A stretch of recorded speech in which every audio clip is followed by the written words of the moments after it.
민주화가 거기서 계기가 되신 겁니까?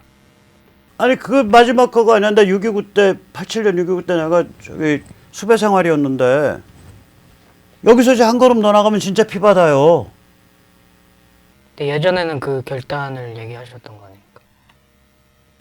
아니 그 정도 했으면 됐지. 6.29라는 그 이후에 산호맹과는 그런 관련이 없어요. 관련이 없죠. 미친놈들이라고 생각하지 난 산호맹은. 두 가지 의미에서 미친놈들이에요. 내 입장에서는. 민주화가 됐는데 계속해서 급진혁명을 해?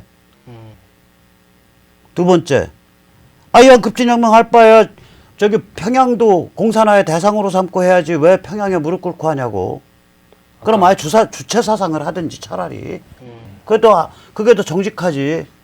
평양이랑 타협할 바야 차라리 방송 들으면서 김일성 수령님, 김정일 장군님 찾는 게 정직하지. 그래서 산호맹은 사람으로 안 봐요. 산호맹 출신들이 저한테 와서 저 운동권 후배입니다 하면 속으로 피식피식 웃어. 네가 운동을 알간? NL과 PD를 한마디로 어떻게 정의를 하시는지. 시대착오적 희귀동물, 멸종동물이죠. 지금 NLPD 이때가 바로 동구권 무너질 때예요. 이거 80년대 말이. 소련이 해체될 때라고 91년도 말이. 그러면 이미 89년이면 발틱 삼국 독립해 나가고 폴란드 떨어져 나가고 동독 떨어져 나가고 베를린 장벽 무너지고 이게 89년 아니요. 이때 근데 NL을 찾고 PD를 찾아. 이거 시대착오적 희귀 멸종동물의 길로 들어선 거예요. 근데 NL 같은 경우는 그러니까 PD NL 같은 경우는 유지가 되는 거 아닙니까? 지속적으로. 그래서 이제 역사의 아이러니죠. 이게 이제 우리 지난 30년 한국 현대사의 비밀이지. 한국 최근 현대사의 비밀이 이 시대착오적 멸종동물이 왜 휴전선 남쪽에서 이렇게 맹위를 떨치고 있는가. 엄청난 아이러니 아니야. 여기 이제 여러 가지가 있어요. 이거 긴 얘기인데 좀 해드려. 예. 이게 일단 자 이제 동구권이 망한 거예요.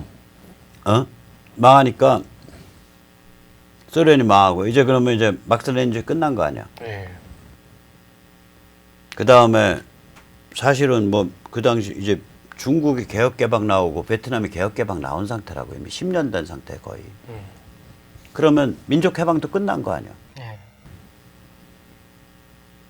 그런데 세상은 불만이 있지. 얘들은 좀 먹물스러운 애들은 여전히. NLPD 말이죠. 그 출신들, 운동권 출신들. 그러니까 뭘 들이켰겠어요. 세상 별거 있어. 진실거짓이라는 게 무슨 의미야. 선과학이라는 게 무슨 의미야. 순간적으로 눈 맞아서 어깨동무하고서 촛불로 세상 부질러서 확 불태워버리면 그게 인생의 빛나는 순간이고 보람 아니야? 이런 사고방식 갖게 될 거 아니야. 그걸 뒷받침해주는 철학이 있잖아. 어떤? 좌파 포스트 모더니즘. 그래서 아시지만 프랑스에서는 좌파 포스트 모더니즘이 70년대 말에 죽어버리잖아요. 그 베트남에서 보트 피플 오면서 죽는다고. 예. 70년대 말 80년대 초에. 예. 여기서 그거로부터 12, 3년 후인 90년대 초에 10년 후 90년대 초에 대한민국이 전 세계 좌파 포스트 모더니즘의 천국이 돼요. 들레즈, 라깡, 푸코, 데리다, 알투세 이런 사람들이 성인 군자의 반열에 들어가는 거야. 그 90년대 초를 초반이에요. 막 들이켜요. 왜냐면 막스레닌주의도 끝장났어. 어떤 의미에서 민족해방도 끝장났어. 지금 종북주사파하고 지금 종북주사파는 우리를 북한과 같은 사회로 만들어야 됩니다. 우리를 호치민 혁명 동지께서 만든 사회로 해야 됩니다. 이런 소리는 안 하잖아. 지금 종북주사파가 눈치 살살 까면서 북한 어떻게 옹호할까 이걸 하죠. 근데 80년대 말은 그게 아니라니까. 수령님이 다스리는 나라를 만들어야 되고 호치민과 같은 나라를 만들어야 되고 모택동의 대약진과 문화혁명과 같은 피바다를 만들어야 되고 이렇게 생각했었어요. NL은. 예. PD는 스탈린의 집단 수용소가 지배하는 나라를 만들어야 되고 그렇게 생각한 거예요. 80년대 말까지만 해도. 근데 그게 다 깨진 거 아니에요 이제. 깨지니까 어떻게 되겠냐고. 뭔가를 들이켜야 되잖아. 자기의 이 불량한 이 세상을 부셔버리고 불살르고 싶은 이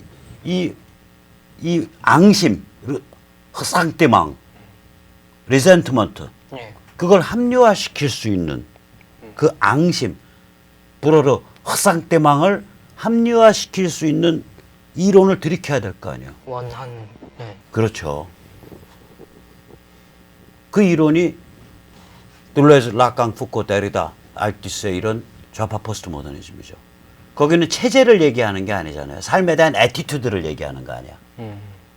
좌파 포스트 모더니즘은 체제가 없어요. 소셜 시스템 얘기 안 해요. 사회 체제. 그렇죠? 예. 인생에서는 선악, 시비, 진실, 거짓, 이 구분과 변별이 아무 의미가 없다. 인생의 의미란 너랑 나랑 길거리, 친구 사이도 아니야. 길거리 가다가 플래시몹처럼 눈이 그 순간에 맞아서 아 씨발 저기 가서 불 지르고 튈까? 그래서 둘이 가서 라이터에다가 휘발유해서 땡겨가지고 불 집어넣어서 튀어서 사람 8명 태워 죽이고 좋다고 깔깔거리고 박수치고 그리고 어깨동무하다가 갑자기 수가 틀리면 내가 칼 꺼내서 푹 찌르고 그 다음에 뺀 다음에 너랑 나랑 친구였냐? 난 친구가 없었거든. 그리고 돌아서 가는 거. 그게 인생이다. 이게 데리다 스토리 아니야? 데리다가 그러잖아. 사람들은 나한테 친구가 있을 거라고 동지가 있을 거라고 착각하는 난 친구도 동지도 없다. 말씀하신 게 이제 포스트 모더니즘 좌파인데. 그렇죠. 그걸 들이켜 90년대 초반에 여기에 그 운동권 출신들 먹물들이.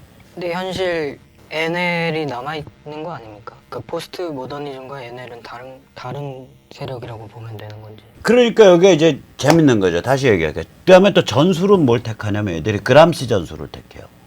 90년대 초에 그람시는 지금 당장의 도시폭통 혁명이 아니잖아. 예. 그건 기동전이고 그게 아니라 혁명이 언제 올지 모르지만 분야별로 침투해서 장악하자는 거예요. 그게 진지전이잖아요. 예. 그람시의 진지전을 택해요. 그 전술에선 그람시를 택하고 사상적 기반은 좌파 포스트 모더니즘이에요. 자 그러면 무슨 일이 발생해? 좌파 포스트 모더니즘에 진실 거짓이 있어요 없어요? 선악이 있어요 없어요? 그걸 약하게. 시비가 있어요 없어요? 옳고 그름 없죠? 예. 오케이 그러면 북한이 사람이 굶어 죽어 나자빠지는 인간 지옥이고 거기가 인쇄의 아우슈비츠고 그거 진실 아닐 수도 있어. 그 보기에 따라 다른 거야. 보기에 따라서는 김일성은 엄청난 민족 지도자일 수 있는 거야. 여기 좌파 포스트 모더니즘의 특징이 뭐냐면 자기의 되먹지 못한 온갖 종류의 급진 사상, 이미 시대 생명이 끝난 급진 사상을 유지시켜주기 위한 슈퍼본드로 작용한 거예요. 그래서 대한민국의 학계와 언론과 지식층 전체는 이 좌파 포스트 모더니즘에서 장악되어 있습니다. 생각해 보세요. 시비가 없죠? 시비 못 가린다는 거 아니야, 인간은. 진실 거짓 못 가린다는 거 아니야. 선과학이라는 게 인생에 의미가 없다는 거 아니야. 김일성 영생교를 오케이 떠받들고 거기랑 같이 협력하자 그러고 내가 거기에서 펼쳐지는 아우슈비츠와 같은 인간 도살장 현상에 대해서 나 그거 현실 아니라고 생각해. 무시해도 돼. 그거 진실이라는 보장이 어디 있어. 이렇게 나올 수 있는 거예요. 제대로 써먹은 거예요. 저거를 여기가. 그러면은 포스트 모더니즘과 NL이 연결이 돼 있다는. 연결돼 있죠. 플랫폼이죠. 포스트 모더니즘이 플랫폼이고요. 그 플랫폼에다 쌓아놓은 거예요. 포스트 모더니즘을 쓰는 순간 모든 게 다 합리화돼요. 조국의 대한민국의 고함이라는 시건방지기 짝이 없는 책이 있어요. 아니 피테가 독일 국민에게 고함이라고 썼다며. 예. 아니에요. 그 책 원래대로 하면 독일 국민께 드리는 연설인가 그래. 어감이 고함 이거 아니야. 경어체로. 예, 경어라기보다 격식. 격식이 있죠. 고함 그러면 Hear me, you idiots 그래야 될 거 아니야. 이 바보들아 내 말 들어. 그런 뜻이 아니야. On address to 뭐 어쩌고 저쩌고 이런 식이라고. To the German people 뭐 이런 식이라고요. 그러니까 독일 민족에게 드리는 독일인에게 드리는 연설. 그건 그렇잖아. 그걸 독일 국민에게 고함이라고 시건방지게 일본 사람들이 번역을 했다고요. 왜 그러냐? 일본은 텐노 신토 체제니까 상하가 있으니까 번역을 그렇게 했다고. 그 시건방진 일본식 번역 제목을 본따서 대한민국의 고함이라는 친일파스런 너무나 친일파스런 제목을 다룬 게 조국이에요. 이 조국이가 그 책에 서문에 뭐라고 써놨냐? 나 그 책 서문을 기억을 하는데 진실이란 락강이 마치 이성과 섹스하는 그 황홀한 희롱과 같은 그런 게임이라고 했다. 아무 문맥도 없이 아주 그 선정적인 그 한 구절 뽑아서 인용 탁 자기 서문에 하면서 나 좌파 포스트 모더니즘이랑 잘 놀아 하고 표현하는 거야. 거기에 아무 그 말이 들어가야 될 앞뒤 문맥이 없어요. 제가 보기엔. 난 조국 그거 보고서 아, 저 사람은 저렇게 멋을 내는구나 를 처음 알았고, 그래서 조국이 이렇게 그 테레비 같은 데 나가면 이렇게 멋내잖아. 남자가 이게 머리털 이렇게 만지면서 귀 드러내고 이러고, 이건 남성적인 제스처가 아닌데 이렇게 해서 귀 탁 드러내고 이래. 그래서 야, 굉장히 여성성이 있네. 난 근데 그렇게 멋내는 게 아마 그 락강 섹스 운운한 그 구절을 그렇게 써놓은 그런 종류의 마음 씀씀이랑 같다고 봐요. 그 사람 그 성격이. 자, 조국도 이제 그만하고. 그러니까 말씀하신 게 주사파와 그런 좌파 포스트 모더니즘이 이제 연결돼 있다는 말씀이신 거죠. 그렇죠. 그러니까 좌파 포스트 모더니즘이 지성적인 플랫폼을 형성해서 온 사회를 다 장악하고 있어요. 미국 가서 배워온 게 그거예요. 미국이 좌파 포스트 모더니즘이 대학을 점령하고 있잖아. 예. 지난 50년 동안. 예. 훨씬 더 온건한 형태로. 미국에 그 가셨을 때도 그때도 아니죠. 그때는 영향이 덜했을 때. 그건 80년대 초니까. 그 후로 엄청 심해졌죠. 좌파 포스트 모더니즘이 뭐 하다못해 신학대학까지 다 점령해서 리버럴 진학 다 이런 거니까. 좌파 리버럴 진학. 근데 그거가 플랫폼이 되고 거기에 주사 평양과의 연결, 평양에 대한 추종, 평양에 대한 옹호, 이게 딱 안에 또아리 틀고 있는 거지. 그런 구조예요. 이게 지금 구조가. 그 이제 그게 이런 구조가 들어오게 된 이유가 보면은 뭐냐면은 서유럽과 미국에서 이 좌파 포스트 모더니즘, 저는 그 해체라고 부르는데 디컨스트럭셔니즘, 예. 데리다 용어로. 예. 서유럽과 미국에서 해체를 배워왔다고. 여기 뭐가 해체된 거냐? 선악의 존재 이유가 해체된 거예요. 선악 기준이 존재할 필요가 없다. 왜냐? 그런 거 존재하지 않으니까. 시비, 옳고 그름 존재하지 않는다.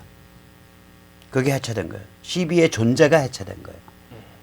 시비라는 거의 존재 자체가. 진실 거짓 구분의 존재 자체가 해체된 거예요. 그래서 저게 해체라고 부른다고. 그건 미국서 50년 동안 빨아왔다고. 플러스 여기가 미국이 친중으로 50년을 갔잖아. 예. 키신저 이후에. 핑퐁. 네. 그럼 여기는 한중 관계가 대한민국 최고의 경제 관계가 됐다고요. 이미 2000년경에 그렇게 돼요. 그러니까 친중으로 가버린 거예요. 플러스 1980년대 후반에 먹고 살만해지니까 지킬 게 많잖아. 예. 그러니까 북한과 대결하고 싶지 않은 거지. 햇볕 친북으로 가게 돼요.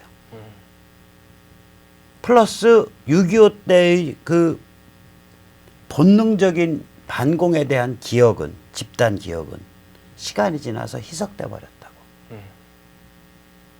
이게 한 4가지가 결합을 해서 여기는 정신이 완전히 썩은 개돼지 공화국이 된 거예요.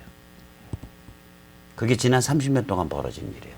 미국에 비하면은 어떤 비교했을 때 어떻게 볼 수 있을 것 같습니까? 미국이 이제 2010년대 들어서 미국 민주당이 마탱이가 가서 이른바 안티파 혹은 DSA, Democratic Socialist of America, 그러니까 미국 민주사회주의자 연맹, 이런 것들이 미국을 지금 미국의 민주당 그 이쪽 왼쪽을 완전 말아먹어가지고 아주 급진화돼 있거든요. 얘들 보고 있으면요, 우리나라 저 깡통 진보 하는 거랑 똑같아. 패턴이 말도 안 되는 소리 막 떠들고 아무거나 다 끌어대서 자기 합리화시키고 똑같아요. 깡통 진보랑 똑같아요. 오카지오 코르테스 자기는 불쌍한 이민자들을 위해서 운다 그러는 애가 신발을 $3,000짜리를 태연히 신고 다니잖아. 그거에 비하면 박원순은 100번 나아. 뭐 남들이 떠드는, 난 그게 맞는지 틀린지 모르는데 벤치로 억지로 잡아 뜯었다고 남들이 떠드는 구두 끌고 다니고.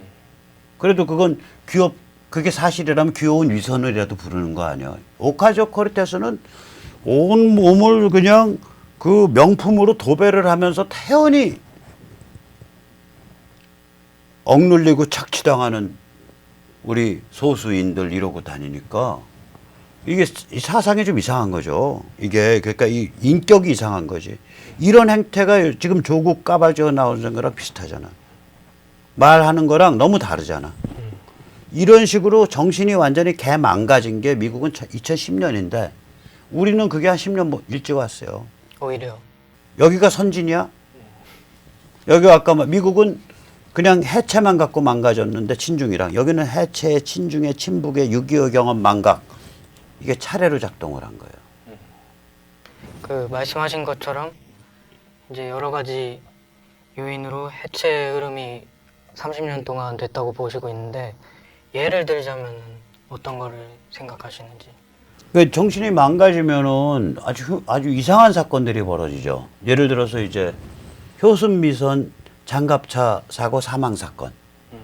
이거 굉장히 냉정하게 생각해야 될 작전준 미군에 의한 사건인데 이거를 양키 미제국주의자가 한국인을 능멸한 사건으로 포장해서 온 국민이 들고 일어났다고, 젊은 애들이. 그래서 그때 싸이가 부른 노래가 이런 식이에요.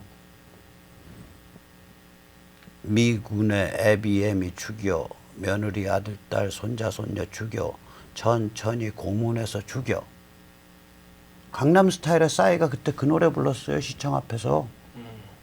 그런데 미군을 죽여도 아니야. 미군의 애비애미 며느리 손자 손녀 죽여요. 가족을 죽여야. 그냥 죽여도 아니야. 총으로 쏴서 죽여, 폭탄으로 날려서 죽여도 아니야. 천천히 고문해서 죽여요. 그러니까 반인륜 범죄를 촉발시키는 노래거든. 이런 노래를 적을 갖고 있는 가수들이 부른다고. 그러면 나중에 그러면 싸이가 종북 간첩으로 밝혀졌다 그러면 내가 이해를 하겠어. 싸이 개인적으로 만나면 굉장히 착하고 온건한 친구예요. 소문에는 그때 대마가 걸려 있어서 그거 풀으려고 저쪽에 잘 보이려고 그렇게 노래 불렀대. 소문에는. 그러니까 소문인지 아닌지 모르겠지만. 그러니까 이거는 자기는 그런 생각이 없는데 사회적으로 좀 이득을 보겠다고 반일륜 범죄에 해당하는 노래를 대중 앞에서 부끄러움 없이 부르고 다니고 나중에 강남스타일이 떠갖고 미국에서 유행할 때 이게 불거져 나오니까 그때 가서야 사과를 했다고요. 대한민국 정신머리가 이래요. 광우병은 더 말할 것도 없죠. 천안함 괴담도 그렇잖아요. 그때 국민 내 70, 80%가 이게 미군 내지는 한국군이 의도적으로 침몰시킨 음모라고 생각했었어요. 여론조사를 해보면. 2010년 가을에 여론조사 해보면. 그 다음에 세월호 음모론도 똑같잖아. 국정원이 일부러 배를 빠뜨려서 애들을 죽였다는 거 아니에요. 그래서 그 플래카드 보면 세월호의 진실 언제나 밝혀지나, 억울한 죽음 언제나 밝혀지나. 그러니까 음모를 밝혀라 뭐 이렇게 플래카드가 그렇게 걸려요. 몇 년 동안. 그 얘기 뭐냐면 이게 음모에 의한 의도적 집단 아동 살인사건이란 소리 아니야. 청소년 살인사건. 그냥 비극적인, 그리고 어른들의 제도상의 미비나 어른들의 태만에 의한 비극적인 해상교통사고가 아니라 이런 음모론이 그냥 사회를 지배해버리잖아. 그게 이제 포스트 모더니즘의 창궐과 연관이 됐다고. 아니 그러니까 뭐냐면 포스트 모더니즘에다가 저거 해가지고 그 주사파가 해서 그게 정신을 지배하고 있고 그 사람들이 문화와 세뇌와 미디어와 담론을 지배하고 있으니까 국민을 개돼지로 언제든지 세뇌시켜서 폭도스런 좀비로 만들 수 있는 거죠. 탄핵난도도 똑같은 거예요. 그래서 우리가 지금 스마트폰이나 유튜브나 이 소셜 미디어에 의한 이 미디어 환경의 변화에 굉장히 감사하게 생각해야 돼요. 그게 없었으면 대한민국 국민은 개돼지로 세뇌해서 자기 머리에 대고 지가 총 쏠 사람들이에요. 이거. 집단 자살, 집단적 삶에 대한 증오. 아까 말씀하신 일상티망적인 그 쌍띠망의 마지막은 내 삶에 대한 증오 아니야. 나에 대한 증오잖아.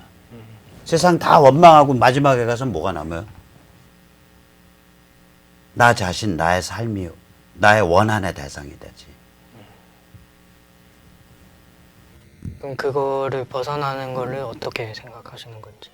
저는 비교적 낙관을 하는 게 지금 그러니까 소통 환경에서는 이미 그런 개인 관점 소통, 다시 말해서 유튜브라든지 소셜 미디어에 의한 소통, 네. 이게 이제 지배적이 됐잖아요. 이제 매스미디어나 몇 명의 담론가에 의해서 몇 명의 음모가들에 의해서 국민의 개돼지처럼 쏠리는 현상이 지금도 많이 완화됐고 앞으로 점점 더 없어져 가요. 그럼 사람들은 진실을 발견한다고. 개인이 되면 진실을 보게 돼요. 때가 되면 거짓이 돼요. 저 좌파 포스트 모더니즘은 항상 때를 강조하잖아. 아시잖아. 저 인간 누구야? 들레즈의 그 A Thousand Plato's, 그러니까 저기 천의 고원에 나오는 예. 리솜. 예. 리솜이 그게 개인을 때로 연결하는 지하 연결망이잖아. 그 저기 뭐 지하 연결망 그 리솜. 예. 그 뿌리거든요. 지하 뿌리. 예. 그러니까 겉으로 보면 이게 하나하나의 풀폭인데, 예. 풀폭인데 실은 지하로는 다 언제든지 연결돼서 때로 움직일 수 있다는 거 아니에요. 그래서 좌파 포스트 모더니즘 그 철학자들이 제일 좋아하는 단어가 멀티튜드 아니야, 다중. 걔들 다중이라고 말할 때는 막 가슴이 부풀어서 말하잖아. 예. 그 저기 뭐 들레즈의 그 천의 고원, A Thousand Plato's, 그거의 그 책의 첫째 문장 보세요. 뭐라고 했었어요? 이 책은 가타리와 나 두 명이 있었는데 우리 둘만으로 이미 군중이다. 얘들이 좋아하는 단어는 다중, 멀티튜드, 군중, 크라우드. 한 사람들을 군중으로 엮어주는 눈에 안 보이는 지하의 그 연결끈, 리솜, 이런 단어들 좋아한다고. 그러니까 얘들은 사람을 때로 만들어서 때의 폭도로서의 폭발을 두고, 그 사르트르도 똑같잖아요. 그걸 두고서 환희를 느끼는 철학이잖아. 그 아까 말씀하신 때가 되면 거짓이 되는 거야. 폭도가 되고 좀비가 되는 거야. 결단. 아니요, 그렇죠. 근데 개인은 결국 진실을 발견한다고. 제가 어쩌면 그 끔찍한 그 막스 레닌주의로부터 쉽게 빠져나온 것도 내가 기본적으로는 개인주의자였거든요. 개인적 결단에서. 예, 개인적 관점을 중시하고. 남이 뭐라고 생각하든 말든 내가 보는 트루스가 있다면 맞는 트루스다는 거지. 그럼 언젠가는 인생을 이 산을 막 올라가서 흉악한 산을 올라가서 개고생하고 올라가서 보니까 이 산이 아닌가 비하고 내려와요. 그게 인간이야. 셰익스피어의 말로 하면 오류를 저지르는 게 인간이야. To err is human. 인간적인. 인간은 오류를 통해서 오류를 저지르고 사는 거예요. 그러니까 업보라고도 부르는 거고 불교에서는. 그러니까 이런 거를 우리가 이제 이 개인 관점의 소통 환경을 확보했다라는 건 이제 좌파 포스트 모더니즘의 때 게임이 끝났다는 얘기예요.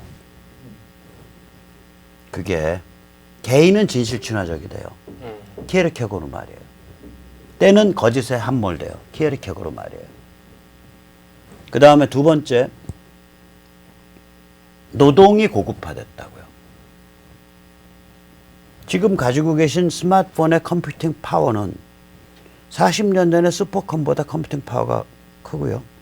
지금 가지고 계신 스마트폰의 통신 용량은 20년 전에 현대그룹사가 LA 지사랑 했던 것의 통신 용량의 10배가 넘습니다. 유선 통신 용량이. 지금 무선 통신 용량이. 지금 월 3, 4만 원 내는 그 스마트폰에. 이건 뭐냐면 이런 것들이 인간 노동 환경에 광범위하게 사용되고 있다는 얘기는 인간 노동이 더 이상 벌집 구조에 갇혀서 딴 게 어떻게 돌아가는지 모르는 아주 좁고 아주 비인간적인 분업에 국한되지 않는다는 걸 뜻해요. 표면은 분업인데 이미 이런 정보 환경에서 막 일을 하면 이게 이미 분업이 아니에요. 노동이 굉장히 고급화됐다고요, 지금. 그 다음에 시장이 세계화됐잖아. 그리고 마지막으로 우리가 지난 5, 60년 동안 엄청나게 석유, 페트로에 의존하는 삶을 살게 됐는데 석유가 이슬람 석유 권력으로부터 안정적인 미국 주도의 시장 석유 수급 체계로 됐잖아요. 지금 이란을 저렇게 주업하는데 웨스턴 텍사스 인터미디움, 웨스턴 텍사스 중진류가 54달러, 55달러예요. 그래서 이런 변화가 있기 때문에 미국과 서유럽에서 어마무시한 보수 혁명이 일어나고 있는 거예요. 저는 그걸 보수 회춘이라고 불러요. Conservative Rejuvenation. 이 보수 회춘의 물결이 우리한테도 본격적으로 와요. 언제 오냐? 지금 이미 끌어올리기 시작했고 이 쓰나미가 북한의 급변사태 일어날 때 확 덮친다고요. 그래서 한국 사람들은요, 냄비야. 이거 나중에 이 좌파 포스트 모더니즘 책 전부 분석행위 당할 거예요, 이거. 개쓰레기라고 저기 파지로 전부 부숴서 버리게 될 거예요. 그래서 한국에 저는 정신과 정치의 보수혁명이 온다. 그게 제대로 오게끔 지금 우리가 곳곳에 화약을 묻고 곳곳에 뇌관을 설치하면 된다. 이게 저의 지론이에요. 그러니까 방향만 바꿨지 여전히 혁명이야. 20살 때는 지금은. 그러니까 지금까지 이제 선생님을 제가 찾아봤던 것도 뭔가 새로운 이야기들을 듣고 싶었던 건데 이제 단지 철학이나 사상이 아니라 본인 체험하신 것과 덧붙여서 현재까지 흐름을 말씀해 주시니까 감사하게 잘 듣고 갈 수 있게 됐습니다. 그건 입에 바른 소리고 철학이나 사상이 이렇게 뜨끈뜨끈한지 처음 실감하죠. 예, 현실에서 어떻게 작용되는지 그게 궁금했기 때문에. 뜨끈뜨끈한지 처음 실감하죠. 이게 제 필생의 행운이라고 생각하는 게 뭔지 알아요? 어떤? 내 걸 만약에 철학이나 사상이라고 부를 수 있다면 예. 내 철학이나 사상에 대해서 저건 내 피로 쓰여 있어. 잉크로 쓰여 있지 않아. 예, 니체가 했던 말 아니에요? 예.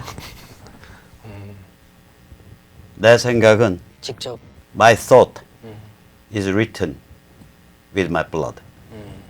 내 생각은 내 피로 써 있다. Not with my ink. 잉크로 쓴 게 아니다. 그런 말을 비슷하게 흉내라도 낼 수 있다는 게 저의 인생 행복이죠. 어떤 생각을 추상적, 철학적으로 전개할 수 있는 사람이 내 생각이라고 1%라도 말할 수 있는 거를 할 수 있고, 그리고 그것에 대해서 그건 내 인생을 걸고서 내가 겪은 거야. 그냥 이렇게 지식에서 나온 게 아니야. 라고 말할 수 있다는 건 굉장히 행복한 거고, 저는 팔자가 사납던 말던 우리 그 젊은 학자님도 앞으로 미래 학자님도 나이가 한 60, 70 됐을 때 내 생각은 피로 쓰여 있다. 내 피로 쓰여 있다. 라고 말씀하실 수 있게 되기를 제가 감히 기도합니다. 저는 잉크로 쓸 거. 벌써 도망가. 네. 자, 시청자님들. 제가 오늘 우리 젊은 그 청년 이 학도가 살살 꼬셔가지고 이 창피한지도 모르고 제 옛날 그 치부를 옛날 백모의 흑역사를 다 드러냈습니다. 뭐 재미없으셨겠지만 가끔 이렇게 재밌게 보실 수 있는 부분이 단 1초라도 있었으면 제 필생의 영광으로 여기겠습니다. 감사합니다. 그럼 오늘 여기까지 모시겠습니다.